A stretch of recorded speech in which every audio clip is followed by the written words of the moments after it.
आप सबका मैं मशकूर हूँ, बहुत बहुत शुक्रिया। शॉर्ट नोटिस पे आप आए। देखिए जी, अभी एक स्क्रीन्स के ऊपर सुबह से तमाशा चल रहा है, बल्कि 2-3 दिन से चल रहा है और हर रोज़ रात को चलता है कि जी वो पुलिस वाले आ गए हैं और खान साहब को अरेस्ट करना चाहते हैं। जब उनको नज़र आते हैं कि इतने सारे लोग, वो कहते हैं हम तो फ्लैग मार्च कर रहे थे। मुल्क में पेट्रोल की शॉर्टेज है। मैं ज़रा पुलिस वालों को, पंजाब पुलिस पर बताना चाहता हूँ, किल्लत पड़ने लगी है। जो मैं भी बात करूँगा इकॉनमी पे बाद में, वो फ्यूल क्राइसिस यानी कि फ्यूल राइट्स हो जाएंगे। फूड राइट्स खाने के ऊपर तो होंगे, लेकिन पेट्रोल के ऊपर भी हो जाएंगे। आप फ्लैग मार्च कर रहे हैं सरकारी पैसों पे, यानी कि हमारे टैक्स के पैसों पे। तो खान साहब को अरेस्ट करने की जो ये बातें चल रही हैं, मैं ज़रा ये जो सारे पॉलिटिकल केसेस जो हम पे बनाए गए, बाय द वे हमारे हुकूमत में कोई नया केस सिवाय वो शहबाज शरीफ का, वो 16 अरब का मनी लॉन्ड्रिंग का और मकसूद चपरासी वाला, जिसको बेचारे को हार्ट अटैक हो गया और वकील को भी हो गया और FIA वाला था उसको भी हो गया और पता नहीं किसको किसको हो गया। बाकी सारे केसेस, सारी JITs ये हमने सब, हमें विरसे में मिली, इनहेरिट की थी हमने। ये सारी पहले बनी हुई थी। हमने सिर्फ एक काम किया था, हमने ये कहा था, खान साहब ने लॉ इन्फोर्समेंट एजेंसीज को कहा था कि हम मुदाखलत नहीं करेंगे, तुम अपना काम करो। अफसोस की बात है कि अब ये पता चलता है, क्योंकि बहुत सारी चीज़ें तो वहाँ हमें नहीं पता थी कि हम वफाकी वजीर थे, लेकिन बहुत सारी चीज़ें बाद में खुल के आई। पता चला कि वो मुदाखलत प्राइम मिनिस्टर ऑफिस से नहीं हो रही थी, वो कहीं और से हो रही थी। वो तो अब खुद ही आ गया, वो डेंजरस कह रहे हैं कि ये डेंजरस है। वो मैं बात कर चुका हूँ कि 6% पे GDP ले जाने वाला, एक्सपोर्ट बढ़ाने वाला, 17-18 बिलियन के फॉरेन रिजर्व रखने वाला, एम्प्लॉयमेंट बढ़ाने वाला, यानी कि रेमिटेंसेस जिसके दौर में बढ़ जाए, नौकरियां जहां यानी कि लोग लेबर ढूंढ रहे हो, स्टेट के लेबर नौकरी ढूंढ रहे हो, फैसलाबाद में पूरा रिवर्स हो जाए। 55 लाख नौकरियां तो हमने क्रिएट की थी, रिकॉर्ड के ऊपर है। स्टेट बैंक की रिकॉर्ड कहती है कि जी 6% ग्रोथ हो गई थी, सारा कुछ हो गया था, दुनिया में नाम हो गया था। वो पाकिस्तान के लिए खतरनाक था। और ये जो बिठाए ला के, जिनके सारों के ऊपर चोरी के केसेस हैं, जो सारे सिर्फ अपने नैब के केसेस फारिग करते हैं, ये खतरनाक नहीं थे। मैं ज़रा पूछना चाहता हूँ कि ये मजाक क्या हो रहा है इस मुल्क में, ज़रा बताना भी चाहता हूँ और याद भी दिलाना चाहता हूँ कि ये पॉलिटिकल विक्टिमाइजेशन किसे कहते हैं। सियासी विक्टिमाइजेशन ऐसे कहते हैं कि खान साहब को बेल नहीं मिलती, लेकिन खान साहब के ऊपर जिसने हमला किया था, असैसिनेशन अटेम्प्ट की थी, उसको जमानत मिल गई। खुर्शीद शाह साहब को परमिशन मिल गई एंटी करप्शन से कि वो बाहर जाके अपना इलाज करवा लें। वैसे करवाना भी चाहिए, यहाँ काफ़ी चीज़ों का इलाज उनको ज़रूरी है। नाजिम जोगियों केस में वो जाम करीम दुबई में बैठे हुए थे, भागे थे यहाँ से, भगवाया गया था उनको, वहीं बैठे बैठे उनको बेल मिल गई। और सिर्फ इतनी बेल क्या मिली कि पाकिस्तान आओ, इस्लामाबाद लैंड करो, या कराची से इस्लामाबाद गए थे वो, और आके इमरान खान के खिलाफ वोट दो और फिर वापस चले जाओ बाहर। अली वजीर, हमें कहा गया जी पता नहीं क्या क्या है, और डेटा और इंटेलिजेंस एजेंसी थी देती थी ना, ये इनका ही काम है ना, हमारा काम तो नहीं है लॉ इन्फोर्समेंट करना। उसको भी बेल मिली थी, क्यों मिली थी? इमरान खान के खिलाफ वोट देने को। 50 रुपए के स्टैम्प पेपर पे वो भाग के बैठा हुआ मिस्टर प्लेटलेट लंदन में। उसका भाई वजीर आजम है। मेरा बेटा सिर्फ 11 साल का है। वो 11 साल का बेटा जो मेरा है, वो मुझसे उस दिन पूछ रहा है, बाबा ये समझाओ कि जिसका भाई वजीर आजम हो, वो भी पाकिस्तान से डर के भागा हुआ हो, वो वापस भी नहीं आता। 11 साल का है, उसको भी इतनी सियासी शऊर है, बच्चों में भी इतना शऊर आ गया है। वो आगे और ही कोई कहानी है। हमने कभी भी प्रोटेक्शन ऑर्डर नहीं रोके। हमारे ज़माने में साद रफ़ीक अरेस्ट हुए थे, जितने भी अरेस्ट हुए थे, शहबाज शरीफ हो गए या ये लॉ इन्फोर्समेंट एजेंसीज ने किए थे, और उनके पुराने केसेस भी किए थे जो हमारी हुकूमत आने से पहले के बने हुए थे। हमने तो प्रोटेक्शन ऑर्डर नहीं रोके। ये तमाशा जो उन्होंने लगाया,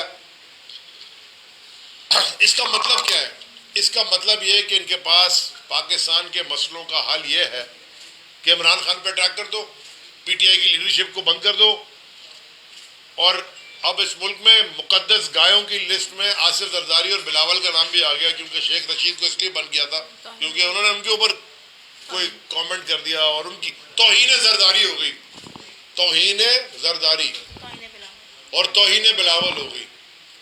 तो अगर ये है तो मैं तो कब रोज कह रहा हूँ कि आसिफ जरदारी तो उससे बड़ा पाकिस्तान में कुछ हो ही नहीं आया। ये तो यूएस सेनेट की अपनी बैठी हुई कमेटी है जो कि मनी लॉन्ड्रिंग के ऊपर जिसने पूरी रिपोर्ट लिखी है, उसमें जरदारी के ऊपर पता नहीं कितने पेजेस हैं। सो देयरफॉर कर ले फिर तौहीन ज़ालत। इसलिए हमने कहा जेल भरो तहरीक के, हमें डराओ नहीं, हम खुद चले जाएंगे। दूसरी जो बड़ी जरूरी बात जिस पे आज बात करनी है, इस मुल्क के आईनी सदर हैं डॉक्टर आरिफ अलवी साहब, सदर मुमलिकत। उन्होंने खत लिखा और ईसीपी का जो मगरूर एटीट्यूड है, एरोगेंट एटीट्यूड है, वो आपने उनके जवाब में पढ़ा। जो पब्लिक स्टेटमेंट उनका जवाब आया, लाहौर हाई कोर्ट ने डिसीजन दिया इलेक्शन का, वो भी ईसीपी उसको भी नहीं मानती। अब ये ईसीपी की डोरियां कौन चला रहा है भाई? ये ईसीपी खुद फैसले कर रही है, यानी कि मुगल बादशाह बन गया है वो ईसीपी वाला। और इंडिपेंडेंट, इसे अंग्रेजी में कहते हैं state with in a state. ये जो कहते हैं ना state with in a state, ये तो ईसीपी का काम है। ना कानून मानना है, ना आइन मानना है, ना कोर्ट के ऑर्डर मानने हैं, ना सदर के खत को मानना है, और इलेक्शन भी नहीं कराना। ये मेरी तो समझ से बाहर है कि इस मुल्क में तमाशा हो क्या रहा है। अच्छा, कानून का क्या हाल है, वायलेशन का? और मैं बड़े शदीद अल्फाज में मुजम्मत करता हूं जो कल ये परसों ये डॉक्टर यास्मीन राशिद की ऑडियो लीक उन्होंने की, पता नहीं कितनी आधी पीछे मिला के। देखें, कभी भी कोर्ट ऑर्डर के बगैर आप किसी को रिकॉर्ड कर ही नहीं सकते। मुझे अक्सर लोग फोन करके कोई बात करते हैं ना, तो पूछते हैं कि यार अली आपसे ये बात कर लूँ, वो रिकॉर्ड करोगे? मैं कहा भाई, ये मुल्क के मफाद की बात कर रहे हो या मुल्क के खिलाफ बात कर रहे हो? तो अगर मफाद की बात करो करने दें रिकॉर्ड, हमने कौन सी चोरी करनी है। लेकिन ये कोई तरीका है कि ये आप रिकॉर्डिंग ला ला के और आप क्या सारी जला दें? फिर खान साहब ने तो कह दिया है, और अब तो खुद फरमा रहे थे वो जो गए बाजवा साहब कि मेरे पास सबकी रिकॉर्डिंग है। यानी कि ये काम होता है सबसे ताकतवर इंसान के इस मुल्क में, जो आइन के मुताबिक सबसे ताकतवर तो प्राइम मिनिस्टर होता है, लेकिन रियलिटी में आर्मी चीफ पाकिस्तान में आपको पता है कितनी ताकत रखते हैं। वो ये काम था कि रिकॉर्डिंग करते रहे। मैं भी सोच रहा हूं कि एक इंडिपेंडेंट प्रेस कॉन्फ्रेंस करूं और उस पूरी मीटिंग की जो डिटेल्स हैं, मैंने रिकॉर्ड नहीं की भी, मेरे दिमाग में रिकॉर्ड है, वो एक दिन एक मीटिंग में बैठ के बताऊं कि डिस्कशंस क्या क्या हुई थी।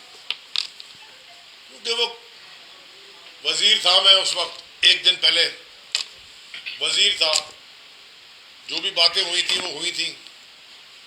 लेकिन अगर ये सिलसिला चलता रहा तो फिर मुझे नहीं पता कि ये किधर जाके रुकेगा। इससे पाकिस्तान की मईशत नहीं ठीक होने लगी, लोगों की रिकॉर्डिंग लगा लगा के। इससे गरीब आदमी को पेट नहीं भरने लगा, इससे आटे की कीमत सस्ती नहीं होगी, इससे पेट्रोल नहीं कम होगा, इससे कौमी खजाना नहीं बढ़ेगा। इससे हो रहा क्या है?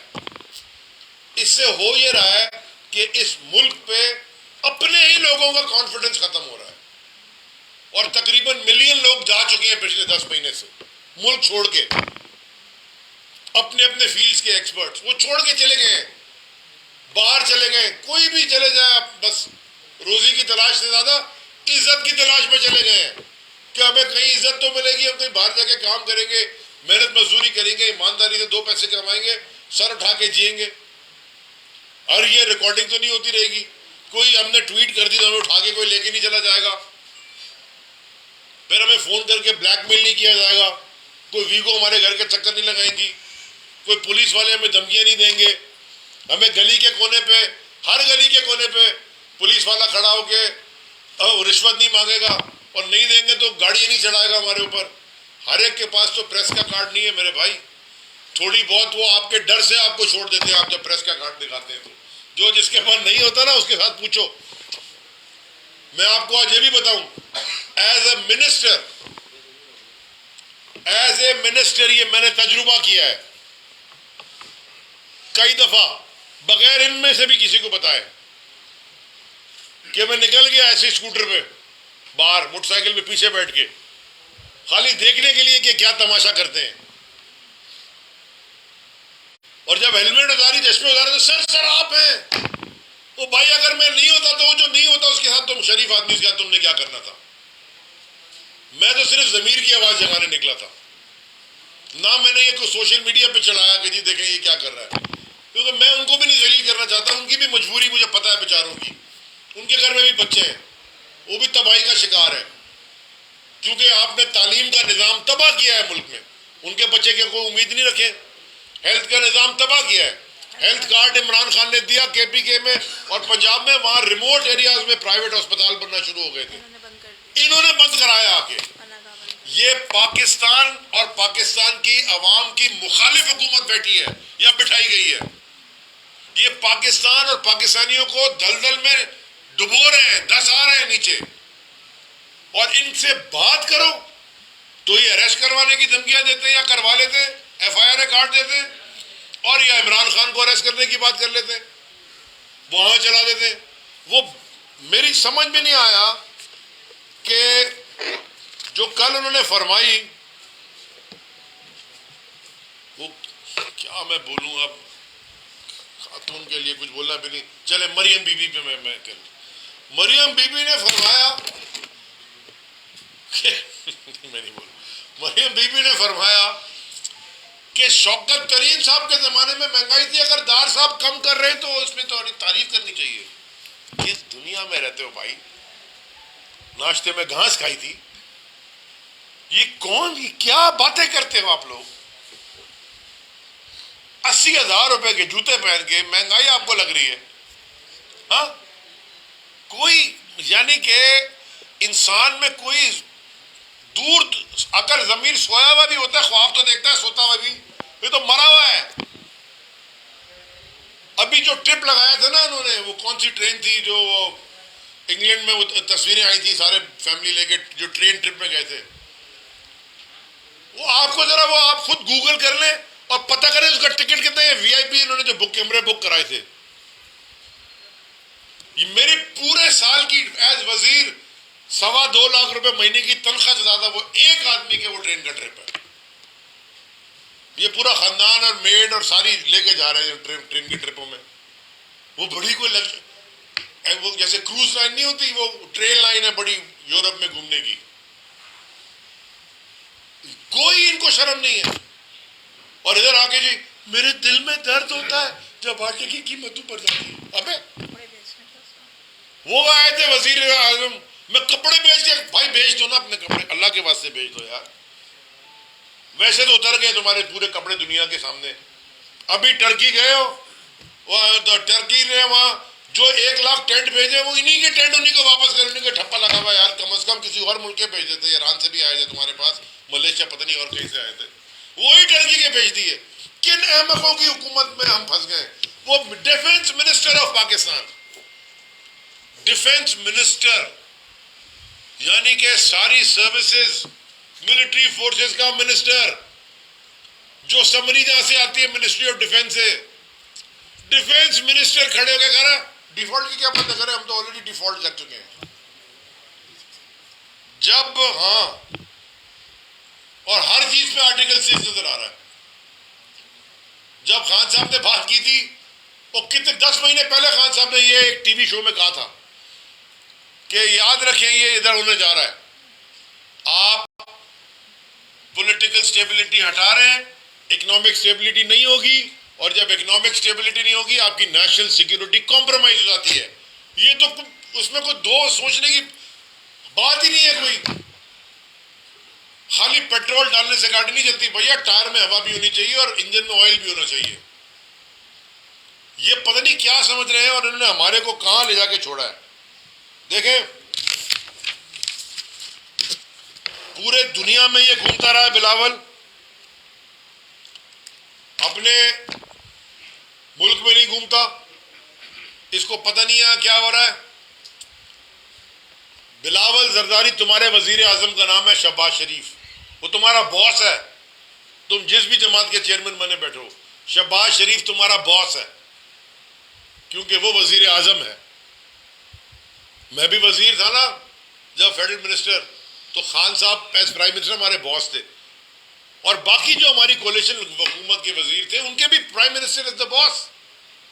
तो बिलावल जरदारी ये भूल ना जाए कि शहबाज शरीफ तुम्हारा बॉस है, और जो तुम्हारा बॉस कर रहा है और तुम उसको बैक कर रहे हो, तुम भी इसमें इतने ही शरीक जुर्म हो।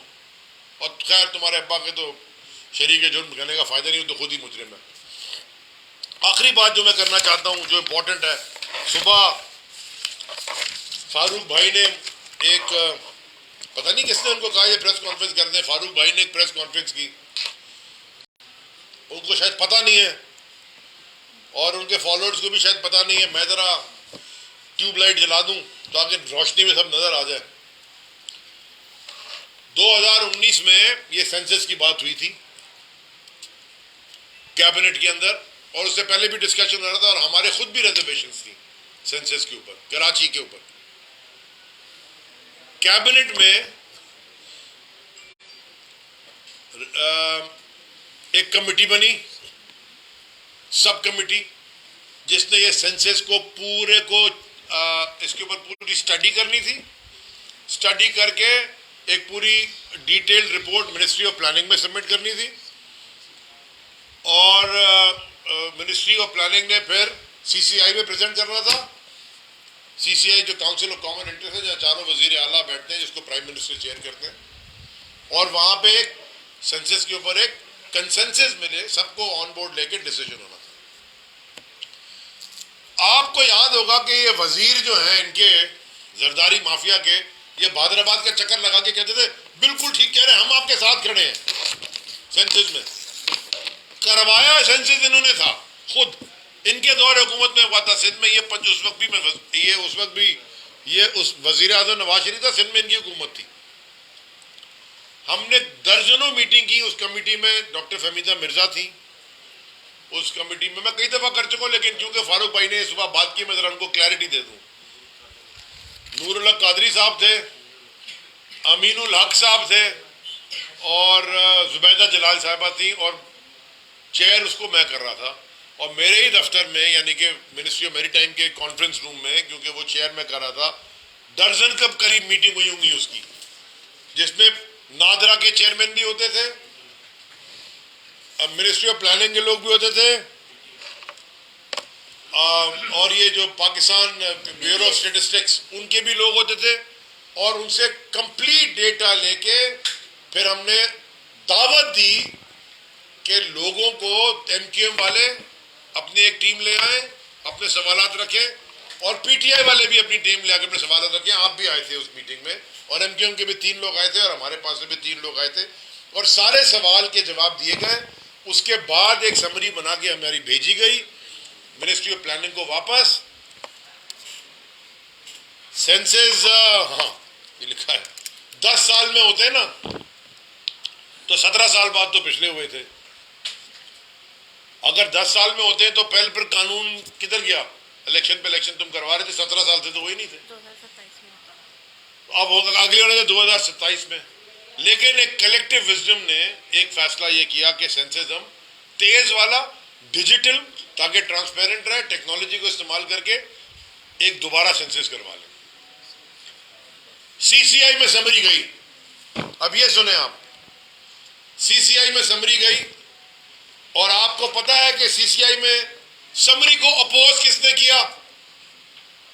चले आज आपके सामने ये राज खोल देता हूं, मिनट्स होंगे ना सीसीआई के। सीसीआई में इस समरी को अपोज किया मुराद अली शाह सीएम सिंध ने, ओपनली अपोज किया, और नाराज भी मुझ पे हो गए जब मैंने उनसे ये पूछा कि भैया आप जो पॉइंट्स जिस पॉइंट पे अपोज कर रहे हैं वो पॉइंट तो बता दें, भैया ये देखें किस तरह बात कर रहे हैं। भाई साहब आप अपोज कर रहे हैं, आपका हक है, क्योंकि आप थोड़े दिन पहले तो एमक्यूएम के दफ्तर जाके उसको प्रपोज कर रहे थे, अपोज नहीं कर रहे थे। अब आप सीसीआई में बैठ के अपोज कर रहे हैं और बेवकूफ़ बना रहे हैं सिंध के लोगों को कि जी मैं तो आपके साथ खड़ा हूं, लेकिन असल में बंद दरवाजों में जो आपकी सियासी तौर तरीका रहा है बंद दरवाजों का, अगर आप अपोज कर रहे थे वहां पे अपोज छुप के आप सामने सब यानी कि सीसीआई में रीजन बताने के बगैर नाराज हो गए। उसके बाद मिनिस्ट्री ऑफ प्लानिंग में ये गया वापस सीसीआई से अप्रूव हो गए और फिर वो नेशनल सेंसस कोऑर्डिनेशन कमेटी बनी, NC3 कहलाती है, N3C। उसके बाद उसकी फंडिंग अप्रूव करवाई गई मिनिस्ट्री ऑफ प्लानिंग से, असद उमर साहब ऑफ कोर्स चेयरमैन थे। उसके बाद बजट, उसके बाद उसका पूरा एक शेड्यूल के साथ उसकी पूरा एक सिस्टम एनालिसिस करके एक टेक्नोलॉजिकल सॉल्यूशन प्रेजेंट किया गया कि इस तरह ये हो सकता है। चीफ सेंसस ऑफिसर अपॉइंट तो क्यों नहीं कराया था चीफ सेंसस ऑफिसर अपॉइंट, क्यों नहीं कराया इतने दिन? अब इलेक्शन डिले कराने के लिए सेंसस करा रहे और सोने पे सुहागा ये वो कहते हैं ना उल्टा चोर कोतवाल को डांटे। पहले तो इलेक्शन डिले कराने के लिए सेंसस में भाग रहे हैं क्योंकि इनको पता हार जाएंगे।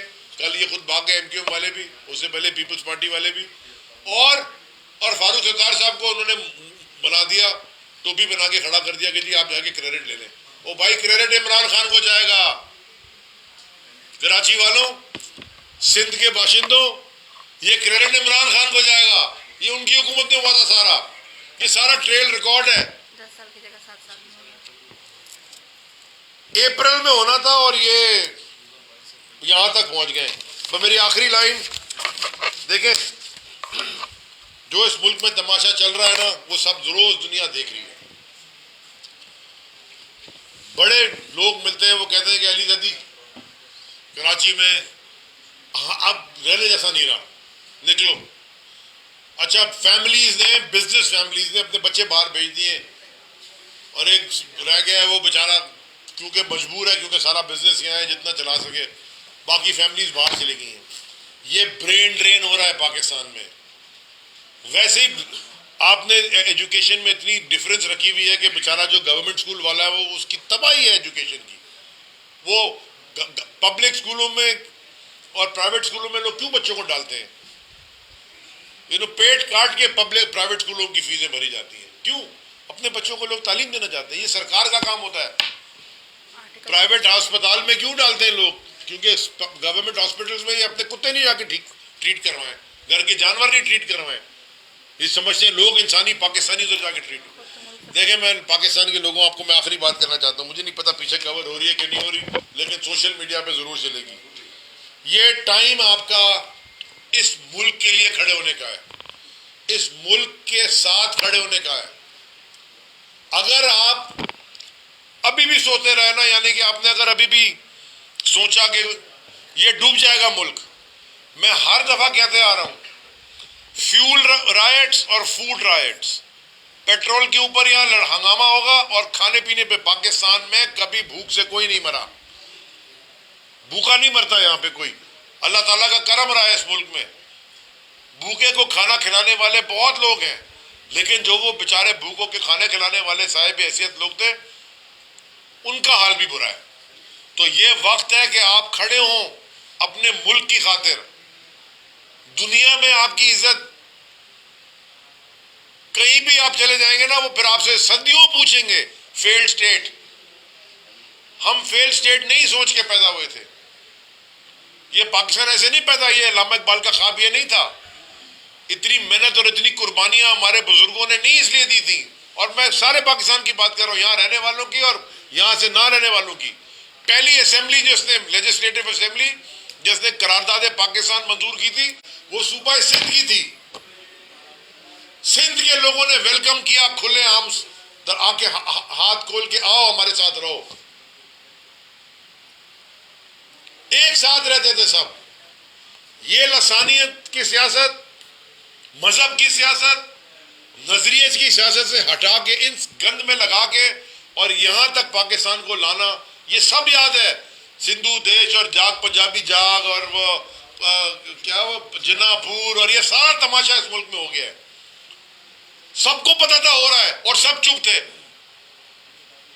इसलिए मैं आखिरी बात, वो मरहूम परवेज मुशर्रफ साहब जनरल चले गए, अल्लाह ताला उनकी मगफिरत फरमाए। लेकिन मेरा हमेशा से सवाल, मैंने उनके मुंह पे उनसे पूछा था दुबई में, उनके साथ खाने की टेबल पे बैठ के मैंने उनसे पूछा था कि आपको क्या नहीं पता था कि एमक्यूएम को रॉ फंडिंग मिल रही है? आप आर्मी चीफ थे पाकिस्तान के, क्या आपको यह बात का इल्म नहीं था कि एमक्यूएम के अंदर दहशतगर्दी हो रही है? आप आर्मी चीफ थे, क्या आपको इस बात का इल्म नहीं था कि कराची ऑपरेशन के 100 पुलिस वाले मारे गए? आपको नहीं पता था? आपके पास रिपोर्ट नहीं आती थी कि सर कराची में रोज यानी आज 25 बंदा मर गया? आपको नहीं खबर आ रही थी? आपको क्या नहीं पता था कि गैंग वॉर शुरू होती चली जा रही है? वो पप्पू को क्या था वो, और वो उजैर, हाँ अरशद पप्पू उजैर, वही तमाशा हो रहा। आपको नहीं, सब आपको खबर रिपोर्ट नहीं आ रही थी? क्या आपको नहीं पता था कि सौलत मिर्जा ने क्या किया है? क्या आपको नहीं पता था कि कमांडे और कमांडो और टुंटा और ये सारे कौन लोग हैं? आपके पास रिपोर्ट नहीं आ रही थी? क्या आपके किसी जानने वाले को किसी ने बंदूक गन पॉइंट पे नहीं छीना था, मोबाइल उसका? क्या रेंजर्स नहीं शहीद हुई थी यहां पे? क्या जब यहां 12 मई हुई तो आपने खड़े होकर ये नहीं कहा कराची वालों ने पावर दिखाई? ये पावर दिखाई थी कराची वालों ने, ये अमन पसंद लोग, अमन पसंद शहर। आपको नहीं पता था? You were the law, martial law administrator, chief of the president of the country, general serving chief of the army staff. क्या आपको ये बातें नहीं पता थी? इसलिए मैं कहता हूं हिडन हैंड से मुल्क नहीं चलेगा, डूबेगा ये मुल्क। अभी बाजवा का स्टेटमेंट आया ना, इमरान खान डेंजरस था, इसलिए मैंने उसको, ये अब कहानी नहीं चलेगी इस मुल्क में। जमहूरी मुल्क है, अवाम के मैंडेट से और जमहूरियत से चलेगा इंशाअल्लाह। जो भी इस वक्त पाकिस्तान के अंदर थोड़ा सा कंधे झुक गए, लोग परेशान हैं, ईमान रखें अपने आप पे, आपके लीडर इमरान खान पे, इंशाल्लाह इस मुल्क को इस बुरान से हम निकाल के देंगे। अली भाई आपने एक अहम मसले की निशानदेही की, सेंसस वाला जो इशू है उसमें आपकी सरबराही में जो कमेटी बनी थी उसने इसको अप्रूव किया था, बावजूद इसके कि इस पर एतराज़ात थे। सीसीआई में ये केस जो है, नहीं पूछ सकते, वो बात कर रहे हैं ना, आप कर लें, करो करो करो करो, पूछो पूछो। तो इस पर तो आज आपने तस्दीक कर दी, क्योंकि मुराद अली शाह खुद कहते हैं कि जबरदस्ती मंजूरी दिलवाई गई। उस वक्त ये जो इत्तेहादी थे, मुत्तहिदा कौमी मूवमेंट और जीडीए को मिलाकर सिंध के हक पर डाका डाला गया, क्योंकि इस मुतनाज़ा सेंसस में कराची को कम गिना गया था, कराची के हुकूक पे डाका डाला गया था। एक तो ये चीज, दूसरा खान साहब क्यों गिरफ्तारी नहीं दे रहे, जबकि जेल भरो तहरीक भी आप लोग खुद ही शुरू करना चाह रहे, तो जेल क्यों घबरा रहे जेल से? और फिर मुख्तलिफ मुकदमात में आप लोग जो हैं वो पहले से आबादी जमानतें क्यों करवा रहे हैं? अगर आप जेल भरो की एक तरफ तो कहते हैं और दूसरी तरफ आपको खौफ है, आप पहले से आबादी जमानतें करवा रहे हैं। अच्छा जी, पहले जवाब दे दूं आपका सेंसस का। मैंने अपनी प्रेस कॉन्फ्रेंस में एक बात ये भी कही कि ये हजरत मुराद अली शाह और इनके वजीर, मुझे आदमी खुद कह रही इनके वजीर और ख़ास तौर पे बैरिस्टर, वो सारे प्रेस कॉन्फ्रेंस कर रहे थे एमक्यूएम के साथ मिलके। सिर्फ उनका एक एजेंडा था कि एमक्यूएम हुकूमत वक्त यानी कि तहरीक इंसाफ से कोलिशन से हट जाए। इन्होंने उनका साथ देना शुरू किया। टीवी के ऊपर आप अभी भी गूगल कर लेंगे, आपको मजा आ जाएगा कि सेंसस पे उनके साथ जाके खड़े होते थे। और मुराद अली शाह ने जो भी कहा सीसीआई में, ही वाज आउट वोटेड, यानी कि पंजाब वालों का इतना इशू नहीं था, लेकिन उन्होंने कहा कि ठीक है करवा लें। बलूचिस्तान वालों का इशू था थोड़ा बहुत, उन्होंने भी कहा, जुबैदा जलाल ने रिप्रेजेंट करी थी, करवा लें। अंदरूनी सिंध से डॉक्टर फहमीदा मिर्जा, यानी कि डॉक्टर फहमीदा मिर्जा असल में अगर सिंध को रिप्रेजेंट कर रहा है कोई, तो डॉक्टर फहमीदा मिर्जा की फैमिली कर रही है ना। ये तो अपने आप को बलोच बोलता है, जरदारी तो बलोच बोलता है ना। डॉक्टर फहमीदा मिर्जा की तो फैमिली सदियों से यहाँ रह रही है। ये तो खैर बलोचिस्तान ने भी कहा, हमारा भी इसके ऊपर क्वेश्चन मार्क्स है कि सेंसस ठीक नहीं हुआ, हल्का बंदियां इसमें गड़बड़ हुई, अभी फिर उन्होंने की हैं, तो सारों ने मिलकर इसको अप्रूव किया। हाँ, मैंने आपसे खुद कह दिया, वहां मुराद अली शाह ने अपोज किया, हमने उनसे पूछा रीजन तो बता दें, आप तो इनके दफ्तर एमकेएम भी अमीन उल्लाह बैठा था ना उस मीटिंग के अंदर, वो तो ये साहब आप तो इनके सेक्टर गए थे हैदराबाद, वहां जाके आपने कहा कि बिल्कुल होना चाहिए, अब आप यहाँ क्यों 2-6 दिन के बाद इसको अपोज कर रहे हैं? रीजन के ऊपर वो नाराज हो गए, लेकिन वो तो एक मेजोरिटी का फैसला था, वहां 4 और भी वजीर आला बैठते हैं ना, 3 और प्राइम मिनिस्टर होते, तो वो हो गया जमहूरियत है, मेजोरिटी रूल्स। नंबर 2 आपने सवाल पूछा इमरान खान साहब, व्यू क्या अप्रूव तो इसकी वरना 98 पे चले जाते हैं, वरना हाँ एनएफसी अवार्ड रिवाइव हो जाएगा। ये बिल्कुल ठीक बात है, ये भी पॉइंट अच्छा है। अगर वो नहीं मानते सेंसस साहब तो आपका इलेक्शन भी पिछला वाला जो था उसमें क्वेश्चन मार्क था, और 97-98 के सेंसस पे आप चले जाते हैं, एनएफसी अवार्ड भी फिर उतने पे जाता। पीछे के हम आगे बढ़े लेके मुल्क को, लास्ट गुड पॉइंट, और हमने इसलिए अप्रूव करके अगला अनाउंस कर दिया। दूसरा आपने पूछा इमरान खान साहब गिरफ्तारी क्यों नहीं दे रहे? देखें, इमरान खान साहब क्यों गिरफ्तारी दें? जब जेल भरो तहरीक शुरू हुई है तो टीयर्स में जाएगी, जब देनी होगी तो देंगे सब, लेकिन कोई कत्ल किया है भाई साहब, सुप्रीम कोर्ट का या हाई कोर्ट इस्लामाबाद का ऑर्डर है कि शायद सुप्रीम कोर्ट का, कि फॉरेन फंडिंग जो है केस या फंडिंग केसेस सारी जमातों के साथ सुने थे। मुझे जरा बता देना पीपल्स पार्टी और नून लीग की और एमकेएम की क्यों नहीं सुनी जाती? उनकी क्यों नहीं सुनी जाती?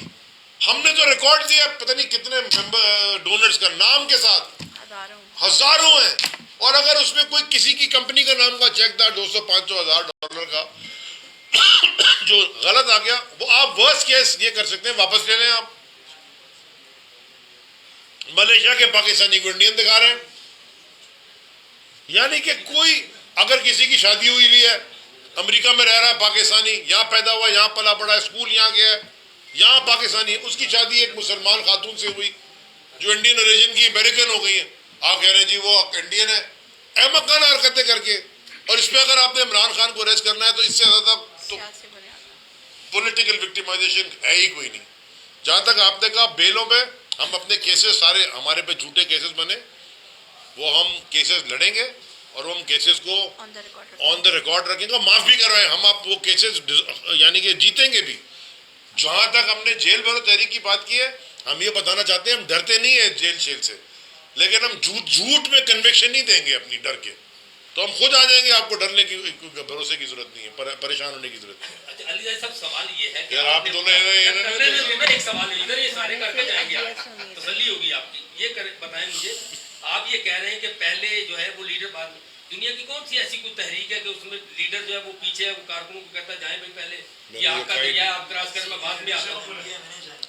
मैंने तो ये कहा ही नहीं, मैंने ये कहा मेरी जान, मैंने तो ये कहा ही नहीं कि लीडरशिप गिरफ्तार नहीं दे रहे। मैंने ये कहा इमरान खान साहब भी गिरफ्तारी देंगे, लेवल्स टीयर्स पे देंगे, हो सकता है पहले में वो चले जाए, हो सकता है तीसरे में। शाह साहब ने कहा, शाह महमूद कुरैशी वाइस चेयरमैन है ना तहरीक इंसाफ के, उन्होंने कहा कि सबसे पहले मैं दूंगा, मैंने कहा मैं दूंगा, मैंने तो पहले भी कहा था, मैंने फॉर्म भी भर दिया। हाँ अच्छा ये देख, और वो कह रहे पहले वो, अच्छा मुझे ये मेरी बात सुनो ना, लुक में नहीं, इंफॉर्मेशन सेक्रेटरी है, ये इंफॉर्मेशन सेक्रेटरी है, इसका काम ये इंफॉर्मेशन सेक्रेटरी है। जो सबसे इम्पोर्टेंट बात है, जो हमारे भाई यहाँ आपस में एक दूसरे से मुशावरत करके सवाल पूछते रहे, ये भी पूछ ले। अच्छा जवाब भी मुशावरत से है। ये मैं बता देता हूँ, ये भी आपने देखा है कि अपनी खुशी से लोग आकर रजिस्टर कर रहे हैं हमें जेल जाना है इमरान खान के लिए। ये भाई शादी का कार्ड नहीं पड़ रहा, जेल है, खुद आ रहे हैं लोग हजार। आप तो कल दोनों थे ना वहाँ पे, बहुत खुश थे लोग। Thank you ji.